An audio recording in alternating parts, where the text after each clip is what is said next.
The warning, 5 to 7 minute hook. The galaxy was quiet, too quiet. The stars twinkled in their usual patterns, and the planets spun in their orbits, seemingly unaware of the shadow creeping toward them. It was the calm before the storm, and no one knew it more than the alien species that lived on the edge of the galaxy.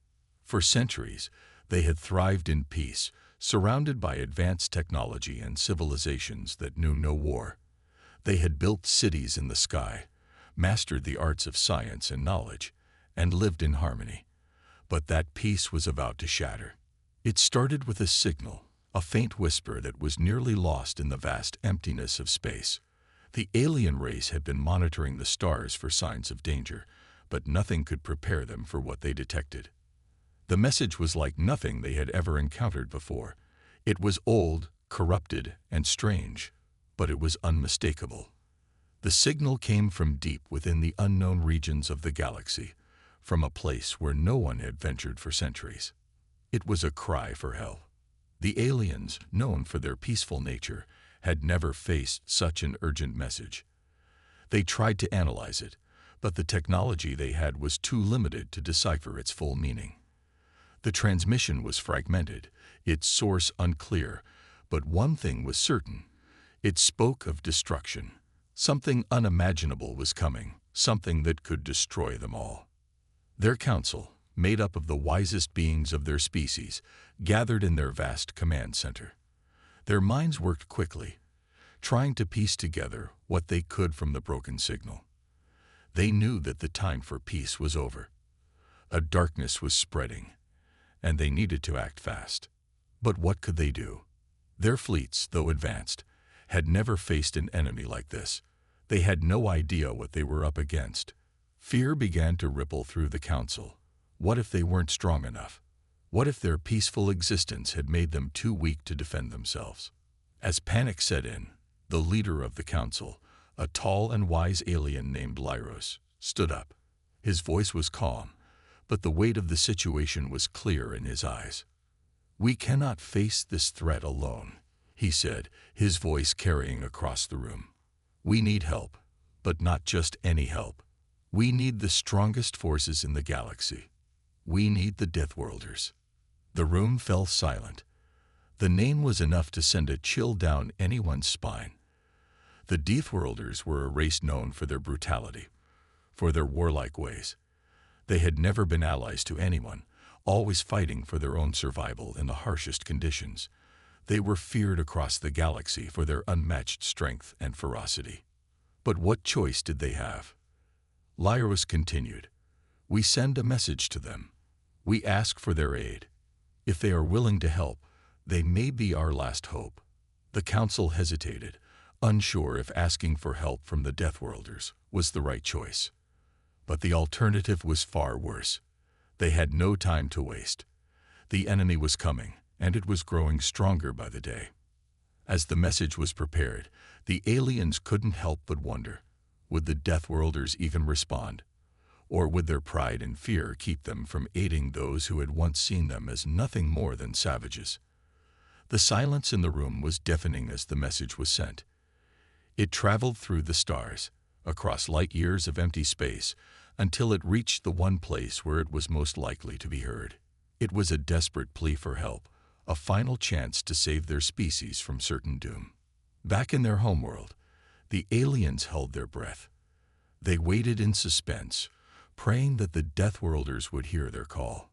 Time was running out, and if the Deathworlders didn't respond, it might be too late for them all.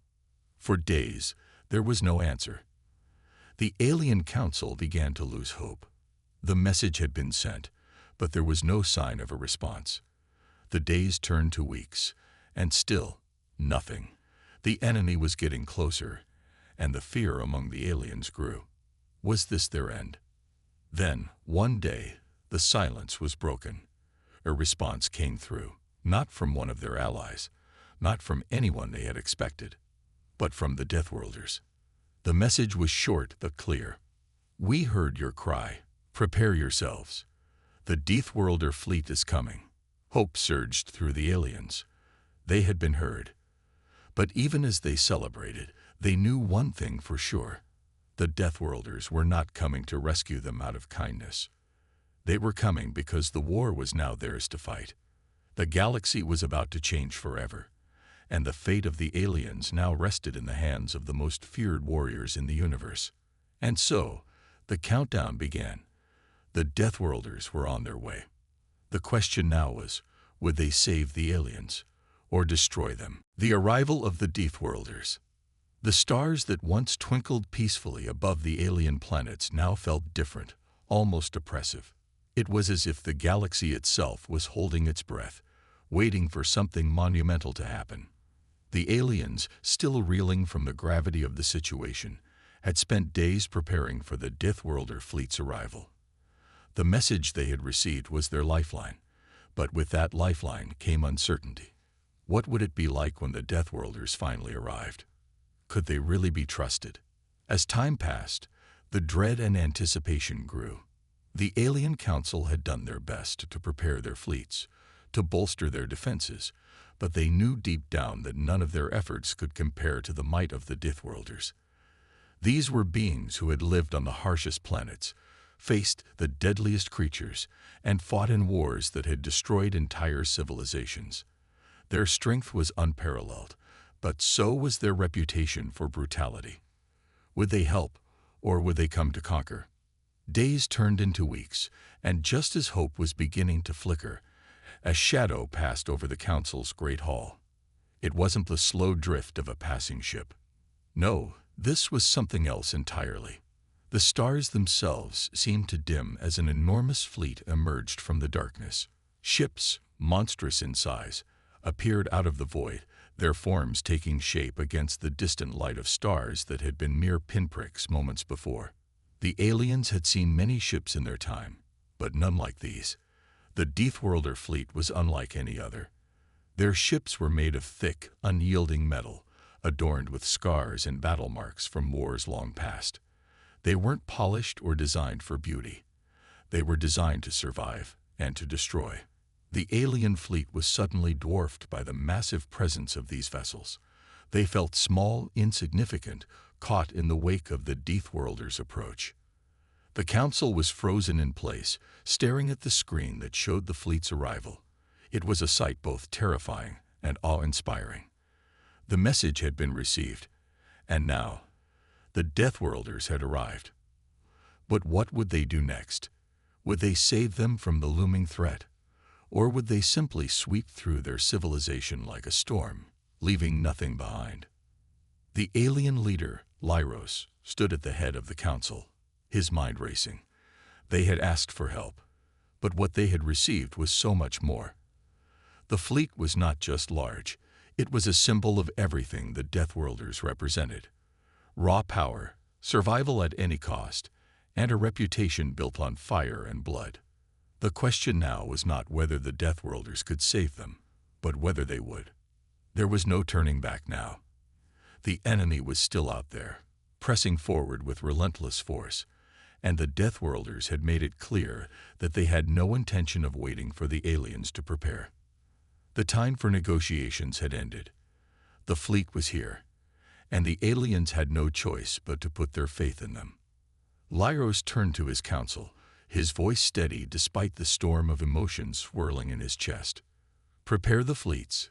We will meet them in orbit." The aliens, though still unsure, gathered their courage. They had no choice but to trust the Deathworlders now. There would be no more time for second-guessing. The Deathworlders had come to fight, and so would the aliens. The Deathworlder ships entered the atmosphere of the alien homeworld, their size casting long shadows over the surface. The people looked up in awe and fear as the ships descended. It was as if the entire sky had been consumed by their looming presence. The ground trembled as the ships touched down. It wasn't just the ships that were large. It was the sheer force of their arrival that left a mark on the very land beneath their feet. The Deathworlder soldiers, dressed in armor that seemed to be forged from the very metals of their world, began to disembark. Their eyes were cold, calculating. They walked with purpose, moving in formation with the discipline of a species that had learned to fight for survival from birth. They weren't here to make friends. They were here to win a war. and everyone could feel that energy in the air. The alien leaders, hesitant and uncertain, stood at the landing site to greet them. Lyro's heart raced, but he held his ground. He had called upon these warriors for help, and now they had answered. There was no room for fear or doubt. They would have to face whatever came next together. The leader of the Deathworlders, a towering figure named Raxor, approached with a small group of his commanders. His eyes scanned the alien leaders, taking in their nervousness, their uncertainty. He spoke, his voice deep and booming, carrying across the silent field. "We've come. We don't fight for peace. We fight to survive. But if you want to live, we will fight alongside you." The aliens nodded, understanding the gravity of his words. They weren't here to save them out of kindness or goodwill. They were here because their survival was linked. The aliens' enemy was now the Deathworlders' enemy, and together they would stand against it. The aliens had called out for salvation, and now salvation had come in the form of the most terrifying and deadly force in the galaxy. But was this the salvation they had hoped for, or would the Deathworlders' brutal way of war be the undoing of everything they had ever known? The reluctant alliance. The first few hours were tense. The alien leaders, still on edge from the weight of the unknown, stood in awe as the Deathworlder soldiers spread out across their planet. The alien military forces, though equipped with advanced technology, were no match for the sheer physical prowess and battle-hardened skills of the Deathworlders. Each Deathworlder soldier moved with the grace of a predator, eyes scanning the horizon, ready for anything. They were experts at surviving in the harshest environments, and their demeanor radiated a calm, calculated ruthlessness. Lyros watched as the Deathworlders set up their command posts and deployed their war machines. Their equipment was primitive compared to the alien technology, but there was an undeniable effectiveness to their methods. The Alien Council had prided itself on its advanced spacefaring technology, but it was becoming increasingly clear that technology alone would not win this battle. What the Deathworlders brought was something more intangible, an unyielding will to survive and a mastery of war that no technology could replicate. The alien soldiers, once proud of their own strength and weapons, now found themselves overshadowed. They stood in the shadow of the Deathworlders, who had already begun strategizing their defense, positioning their forces with ruthless efficiency. Lyros could see the doubt in their eyes, but he also saw something else. Respect. The Deathworlders were not here to sit idly by. They were here to fight, and they would not allow anyone to stand in their way. Raxor, the leader of the Deathworlder fleet, was a man of few words, but his presence spoke volumes. His towering figure seemed to fill the space around him as he walked the battlefield with his commanders, observing the preparations. The aliens had done their best to lay out a defensive perimeter, but the Deathworlders could see the weaknesses, the places where the defenses would collapse under pressure. Without hesitation, Raxor pointed to key locations, issuing commands that would enhance the alien defense.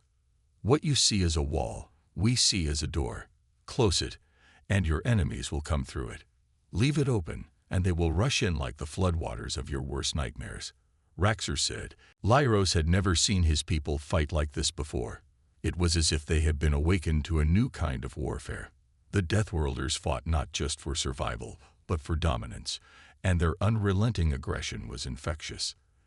The alien soldiers fought beside them, pushed to their limits by the brutal methods of their allies. There was no room for hesitation, no room for mercy. The Deathworlders had shown them how to fight, and how to fight to win. As the battle raged on, Lyros found himself questioning everything he had believed in. He had always thought of his people as the most advanced, the most noble in the galaxy. But in the presence of the Deathworlders, he saw just how fragile their peace was. The Deathworlders had survived because they were warriors, not diplomats. They understood that in the galaxy's most hostile corners, only the strongest survived.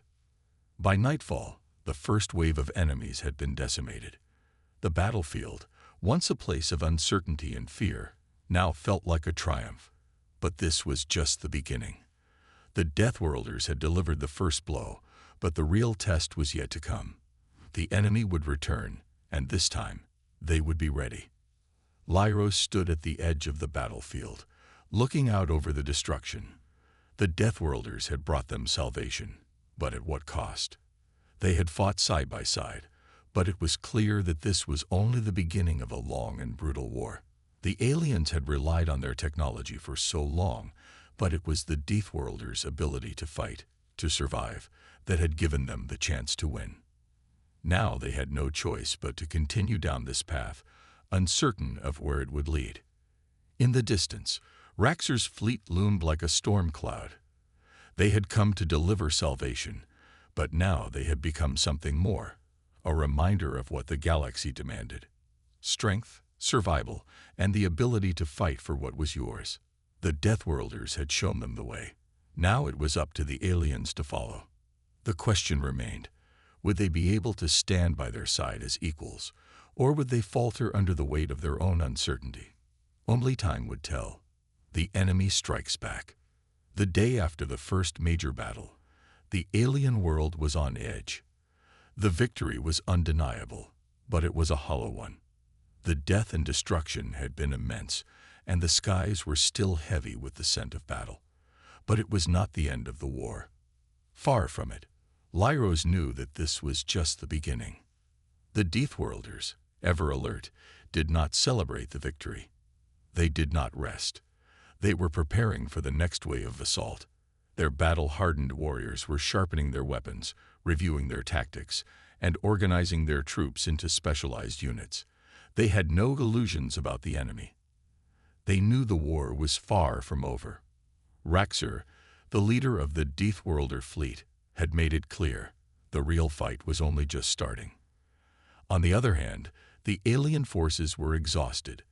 They had not fought such a war in centuries, and the toll on their people was already being felt. Their technology could protect them, but it could not replace the skills and instincts that the Deathworlders brought to the battlefield. The alien soldiers had never encountered an enemy like the one they were facing now. Relentless, brutal, and unforgiving. Their shields and weapons had failed to deter the Deathworlder strike, and now they were struggling to keep up with the pace of the war. As Lyros met with his advisors, he could feel the weight of uncertainty pressing down on him. Their once proud fleet had been shattered. Their once powerful defense lines had crumbled under the might of the Deathworlder tactics. There was a growing sense of helplessness. Could they keep fighting this war? Could they endure the unrelenting ferocity of the Deathworlders? But even as he stood in the war room, his eyes occasionally darting to the communications monitor, he couldn't shake the growing realization that they had no other choice. The Deathworlders were their only hope. Without them, the aliens would be lost, scattered among the stars, helpless to face the unstoppable tide of destruction. The fact that they had won the first battle was a miracle. It was a testament to the skill and precision of their Deathworlder allies. However, it wasn't long before Lyros' thoughts were interrupted. A blaring alarm rang throughout the command center, snapping everyone to attention. The scanners had picked up something big. An incoming fleet. The enemy was back. Raxor's voice came through the intercom, calm and steady, but filled with the same deadly seriousness that had carried his people through countless wars. Get your forces ready. They will come with everything they've got this time. But we will be ready. The alien forces scrambled to react. The initial shock of the alarm quickly gave way to frantic planning and preparations. Their fleet was still recovering, and the planetary defenses had not been fully rebuilt. Despite their advanced technology, there was little they could do at this moment without their Deathworlder allies. This was the reality now. Survival depended on their ability to fight alongside their new partners. Lyros stood, taking a deep breath, as he watched his forces organize. The realization hit him again, like a punch to the gut. His people were no longer alone. They had to rely on the Deathworlders. They were the last line of defense. And then, as if summoned by his thoughts, the Deathworlders arrived. Their warships filled the skies again, cutting through the atmosphere like blades through butter. The rumble of their arrival reverberated through the ground. The sound was like a thunderstorm, ominous and unyielding. The Deathworlders were here, and they were ready for war. Raxor's flagship came into view, hovering above the battlefield like a massive sentinel. It was a ship of destruction, its hull covered in scars from past battles. But it was far from damage. Its weapons were primed, its engines humming with raw power.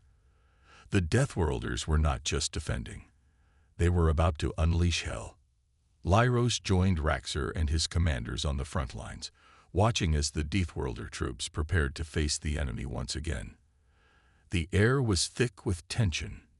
No one spoke, but the meaning was clear. This was the moment. If they failed, the galaxy would fall. If they succeeded, they might just have a chance to turn the tide. The enemy fleet emerged from the clouds like a swarm of locusts. It was massive, larger than the Deathworlder forces had anticipated. Their weapons flashed, sending deadly beams of energy toward the ground. But the Deathworlders were ready. They had anticipated this. Their ships darted out of the way with lightning speed, countering the enemy's attacks with devastating precision. The battle was chaotic, a storm of lasers and explosions filling the sky. Alien ships fought side by side with Deathworlder vessels, the combined might of their forces turning the tide of the battle. The Deathworlder troops, ruthless and unrelenting, stormed the enemy ships, boarding them with unparalleled speed and efficiency. It was not just a fight for survival, it was a fight for dominance. Lyros, standing beside Raxor, felt his heart race. The power of the Deathworlders was undeniable. They were unstoppable. And yet, as the battle raged on, Lyros couldn't help but wonder, what would the cost be?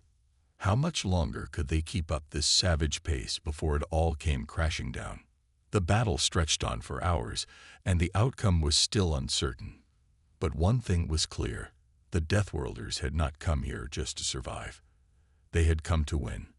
And with them on their side, Lyros was beginning to believe they just might. You said, the turning point. The battle seemed endless. The explosions in the sky had become a constant hum, shaking the very air around them. Lyros watched from the command center, his eyes glued to the monitors, as the Deathworlder fleet fought with relentless precision. The alien forces, although determined, were slowly but surely being pushed back. But as the minutes turned to hours, something shifted. Lyros couldn't put his finger on it, but there was a change in the atmosphere. The enemy's attacks, once swift and coordinated, began to falter. Their movements were sluggish, disorganized. The Deathworlders had broken their momentum. He glanced at Raxor, who stood beside him, calm and collected despite the chaos. Raxor's eyes scanned the battlefield, and he seemed to know exactly what was happening. He turned to Lyros, a faint smile tugging at his lips. They're running out of options, Raxor said, his voice steady but full of quiet confidence. Their tactics are failing. They underestimated us. Lyros nodded, though doubt lingered in his mind. The alien forces had been relentless, and they still had a significant fleet, but the Deathworlders had shown them a new kind of warfare, efficient, brutal, and unforgiving. For the first time in a long while, Lyros allowed himself to believe that victory was within reach, but there was no time to rest. The enemy wasn't giving up easily. From the corner of his eye, Lyros saw a massive wave of enemy ships pushing toward their central command station. The oncoming assault was unlike anything they had faced before. It was a desperate move, one that suggested the enemy had nothing left to lose. Prepare for impact, Lyros ordered, his voice sharp with authority. We can't afford to let them breach our defenses. The Deathworlders, ever prepared, responded immediately. Their ships shifted into position, and ground forces mobilized with incredible speed. Lyros could see the flashes of light as Deathworlder ships and enemy vessels clashed in the void of space. But this time, the Deathworlders had the upper hand. They were faster, more precise, and their weapons struck with deadly accuracy. Raxor's flagship led the charge, cutting through enemy lines with terrifying force. The sound of explosions reverberated through the command center as the Deathworlders unleashed their full power, obliterating enemy ships left and right. The battlefield was a chaotic mix of fire, smoke, and twisted wreckage. But in the heart of it all, the Deathworlders stood strong, unyielding. Lyros could see the tide turning. The enemy, once confident and aggressive, was now retreating. Their ships, broken and burning, drifted away, unable to continue the fight. The Deathworlders were pushing forward, their fleet cutting through the remaining enemy lines with unstoppable might. The enemy had underestimated their resilience, and now they were paying the price. Lyros stood tall, watching the victory unfold before him. His people had fought hard, but it was the Deathworlders who had truly carried them through this battle. Their tactics, their courage, and their sheer will to fight had made all the difference. In the end, it was clear. The Deathworlders were not just allies. They were the saviors of this galaxy. As the last enemy ship was destroyed, the battlefield fell silent. The air was heavy with the aftermath of destruction, but there was no mistaking the overwhelming sense of triumph that filled the room. The galaxy had been saved, but at what cost? The battle had been fierce, and Lyros knew this victory was just the beginning. Mission accomplished, Raxor said quietly, his voice carrying the weight of 100 battles. But this war is far from over. Lyros turned to face him, gratitude and respect in his eyes. We couldn't have done it without you, without the Deathworlders. Raxor nodded. And we'll be here for as long as you need us. This galaxy is ours to protect. Lyros felt a surge of hope, a feeling he hadn't had in a long time. For the first time since the war began, he felt certain that they would survive. Together, they could face whatever came next. But deep down, Lyros knew that the real battle was just beginning. This victory had only given them a brief respite. The enemy would regroup, and the war would rage on. But with the Deathworlders by their side, they had a fighting chance. As the Deathworlder ships sailed triumphantly across the sky, Lyros looked up at them with a new sense of purpose. The galaxy was far from safe, but at least now they had hope. And hope, Lyros realized, was a powerful weapon in itself. The real fight was just beginning. And this time, they would face it together. You said, the price of victory. The dust had barely settled from the battle, but the true cost of the war was beginning to show itself. Lyros stood on the observation deck, gazing out into the vast expanse of space. The stars, once brilliant and full of promise, now felt distant and cold. The battle had been won, but victory always carried a price. The Deathworlder fleet, victorious but battle-worn, drifted in orbit above the planet. Their ships were scared, many showing signs of the brutal confrontation they had just endured. Some were in need of repairs, while others had sustained irreparable damage. Yet, even in their damaged state, the Deathworlders' presence was a symbol of unyielding strength and resolve. Lyros sighed, feeling the weight of the responsibility he carried. He had always known the cost of war, but this victory had come at a great price. Many lives had been lost, both of his own people and the Deathworlders who had stood by their side. For all the triumph, there was an undercurrent of grief that could not be ignored. How long until we can begin repairs? Lyros asked, turning to Raxor, who had joined him on the observation deck. Raxor's gaze followed Lyros's, his expression unreadable. It will take time. Our ships are designed for combat, but even Deathworlders aren't invincible. We will patch up what we can, but this is a long-term effort. Lyros nodded, knowing the struggle wasn't over. The repairs were necessary, but they also symbolized the struggle ahead. The galaxy had been saved for now, but the war had left deep scars, and it was unclear if peace would last. I don't know if we can keep up this pace, Lyros muttered. How long can we count on the Deathworlders to keep fighting like this? You've given us everything, but for how long? Raxor met his gaze, his voice steady. As long as the threat remains, we will fight. That is the way of the Deathworlders. We fight not just for survival, but for something greater, a cause that transcends us. It's in our blood. We don't stop until the job is done. Lyros understood the sentiment, but doubts still lingered. The Deathworlders had answered the call when it mattered most, but how long could they continue to fight? They weren't immortal, and their resources were finite. Even the most relentless warriors could be worn down. "We'll need to rebuild," Lyros said, more to himself than to Raxor. "Rebuild our forces. Rebuild our allies. I don't know if we can ever truly repay the Deathworlders for what they've done for us, but we'll try." "You don't need to repay us," Raxor replied with a slight smile. "The debt has already been settled. We fight because it is what we do. We fight because we believe in something worth fighting for. That is the greatest honor." Lyros was silent for a moment, contemplating Raxor's words. He looked out across the galaxy, now scared by war, yet somehow still beautiful in its own way. The peace they had fought for seemed fragile, like a delicate thread that could break at any moment. But it was peace nonetheless. The Deathworlders had done what was thought impossible. They had saved the galaxy from certain destruction, and in doing so, had shown the universe what true strength, loyalty, and courage looked like. They had become more than just allies. They had become symbols of hope. But the galaxy was far from healed. There were many challenges ahead, challenges that would test their strength and resolve. And even though the Deathworlders have delivered salvation, Lyros knew that peace was something that had to be fought for, day after day. It would not come easily.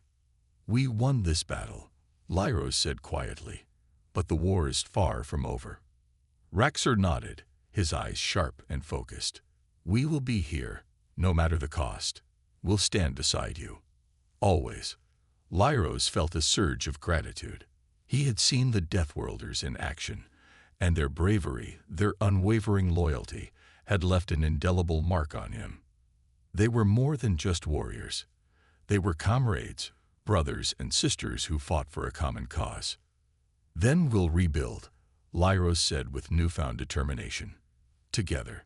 As the Deathworlder fleet lingered in orbit, their ships like a protective shield over the planet, Lyros felt a sense of hope rise within him. The battle was over, but the fight for peace had only just begun. With the Deathworlders by their side, there was no challenge too great, no enemy too powerful. The galaxy had been saved, but its future would be shaped by those who continued to fight for it. And Lyros, alongside the Deathworlders, would see that the light of hope never dimmed. The journey ahead was uncertain, but they would face it together. Because in this vast galaxy, no one was truly alone, not as long as the Deathworlders were there. The dawn of a new era.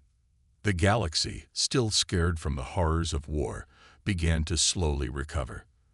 The Deathworlder fleet had played its part, but now it was time for the galaxy's inhabitants to rebuild. The shadow of destruction was lifting, and for the first time in many cycles, hope flickered like a distant star on the horizon. But even as they repaired the damage, there was no denying the enormity of the task before them.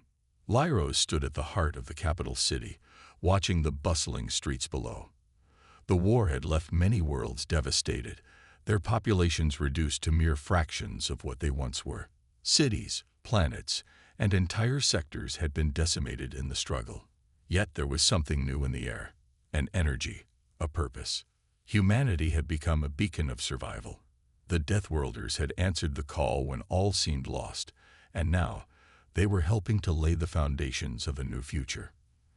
The alliance between their species had become the stuff of legend, a story of unity and sacrifice. They had proven that even in the darkest of times, strength and loyalty could overcome any obstacle. In the days that followed the battle, the Deathworlders had helped with the rebuilding efforts. Their ships, though damaged, had begun to repair themselves, and their warriors worked tirelessly alongside the remaining inhabitants of the galaxy to restore what had been lost. Yet it was not just their power that made the difference, it was their resolve. The Deathworlders had a way of making others believe in themselves. They stood as pillars of strength, reminding everyone that no matter the odds, they could rise again. Lyros's gaze was fixed on the horizon, where the sun of their world was just beginning to rise. It was the first dawn in many cycles that was not clouded by war, not shrouded by fear. It was the dawn of a new era, one where peace, though fragile, was possible. As he walked through the streets, the faces of his people reflected the same mixture of hope and uncertainty. They had been through so much, and while there was optimism, there was also a wariness. The galaxy had seen countless promises of peace before, only for them to be shattered by the next conflict. But this time, there was something different. This time, there were Deathworlders, standing side by side with them, to ensure that the galaxy would not fall into the same cycle of destruction. "What now?" Lyros asked aloud, though no one was there to answer him. Raxer, who had become a close ally and friend during the campaign, approached from behind. "Now we rebuild," he said. "The galaxy may be scared, but it is not broken. There is still much work to do. The war is over, but the true battle for peace has just begun." Lyros nodded, looking at the vast expanse before him. There were still many challenges ahead. The Deathworlders had done their part, but it would take time for the galaxy to heal. The unity forged in battle had to be carried forward into the days of peace. New alliances had to be formed, old enemies had to be reconciled, and countless lives had to be rebuilt from the ground up. "We must make sure the cost of this victory wasn't in vain," Lyros said, his voice steady but filled with conviction. "The galaxy has learned what it means to stand together. We cannot let that lesson fade. The Deathworlders showed us that. We owe it to them, and to ourselves, to ensure that peace endures."